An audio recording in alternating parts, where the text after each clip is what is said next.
వేచను, వ్యాధి, రోగము, మరణము అన్నీ తొలగిపోతాయండి నీటిలో నుండి.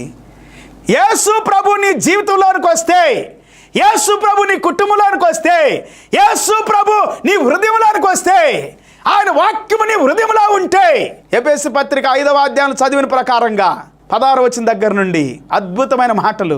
నీవు కట్టబడతావు, అభివృద్ధి చెందుతావు, ఆశీర్వదించబడతావు, స్వస్థపరచబడతావు, దీవించబడతావు, ఫలిస్తావు, విస్తరిస్తావు. రోడ్ల మీద పిచ్చోడుగా తిరుగుతున్న నన్ను దేవుడు పట్టుకున్నాడు పిల్లారా.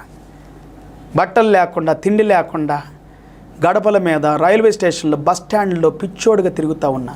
కుక్కలు, పందులతో కళ్ళబడి, పెళ్ళిళ్ళు, విస్త్రాకులు పారేసిన అన్నాన్ని తినటానికి. అలాంటి నన్ను దేవుడు నా మనసుని, నా హృదయాన్ని, జీవితాన్ని స్వస్థపరిచాడు.